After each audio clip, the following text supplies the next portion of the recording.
Fala galera, análise pré-jogo de Bahia e Atlético Mineiro pela 38ª rodada do Brasileirão. Então aguenta aí 5 minutinhos comigo para ter um belo raio-x dessa partida. Então vamos lá, começando a nossa análise pelos números do Bahia, nas últimas 10 rodadas, foram 6 jogos em casa, 3 vitórias, 2 derrotas e um empate, dando aí um aproveitamento de 56% para o Bahia nessas partidas. Olhando para algumas estatísticas desses jogos, a gente vai ver o Bahia com um pouco menos de posse de bola, 48% contra 52% em média dos adversários, mas o Bahia indo melhor em expectativa de assistências, que é uma estatística que mede aí a capacidade das equipes de criar situações de gol. Então a gente vai ver o Bahia com 0,89 em média por jogo e os adversários com 0,63. O Bahia também foi melhor em número de finalizações, quase 16 em média por jogo, contra 11,7 dos adversários. Essas finalizações geraram uma expectativa de gols para o Bahia de 1,29 contra 0,95 dos adversários. A expectativa de gols é uma estatística que ajuda a gente a estimar o número de gols que uma equipe deveria ter marcado, considerando a qualidade das oportunidades criadas. Quando a gente quer considerar também a qualidade das finalizações, a gente olha para expectativa de gols pós-chute. E aí a gente vai ver um equilíbrio, o Bahia com 0,95 em média por jogo e os adversários 0,93. Equilíbrio também que aconteceu em termos de gols marcados, né? O Bahia marcou 0,83 em média por jogo, 0,83 gols em média por jogo e os adversários também. Para a gente entender um pouco melhor esses números, eu trago aqui uma graduação para eles que vai desde uma estrela, representando números muito baixos, até 5 estrelas, representando números muito altos. E a gente vai ver o Bahia com estatísticas com 2 ou 3 estrelas, que dá aí uma noção de desempenhos de fraco para mediano do Bahia nessas partidas. Pelo lado dos adversários, basicamente a mesma coisa, estatísticas com 2 ou 3 estrelas, então também aí um desempenho de mediano para fraco dos adversários nesses jogos contra o Bahia. A gente vê o Bahia indo um pouco melhor em expectativa de assistências, finalizações e expectativa de gols. Nas demais estatísticas, a gente já vê um equilíbrio. Agora vamos olhar para os números do Atlético Mineiro. Nas últimas 10 rodadas foram 5 jogos fora de casa, 3 vitórias e 2 empates, dando um bom aproveitamento aí de 73%.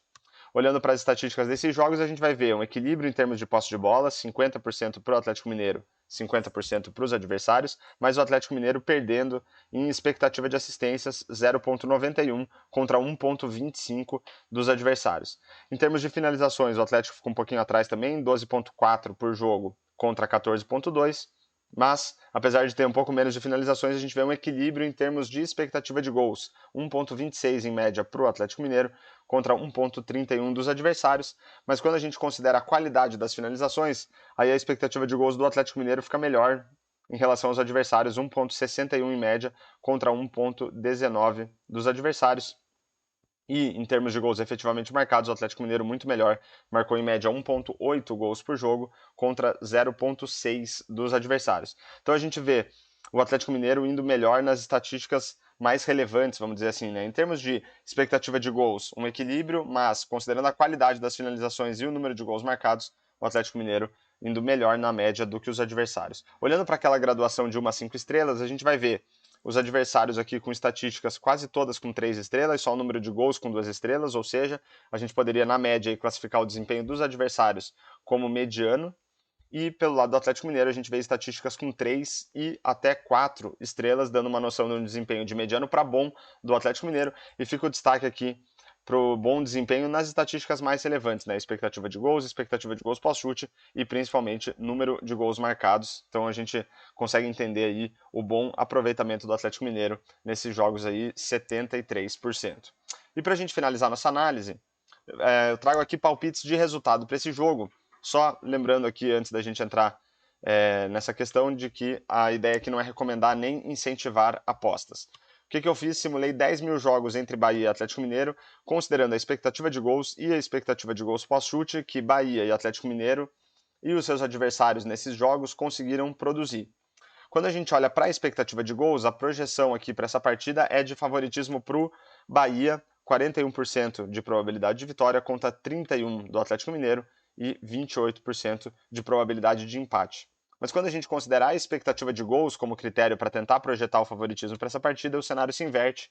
41% de chance de vitória para o Atlético Mineiro, 31% para o Bahia e 28% para o empate. Então a gente consegue projetar um confronto equilibrado, né, para essa partida, já que pelo cenário de expectativa de gols, o favoritismo é do Bahia, e pela expectativa de gols pós-chute, os números se invertem e o favoritismo passa a ser do Atlético Mineiro. Então acho que tem tudo para ser um confronto, uma partida bem equilibrada.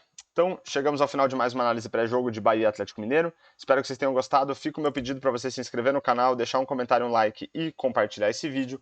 Eu fico por aqui e falou!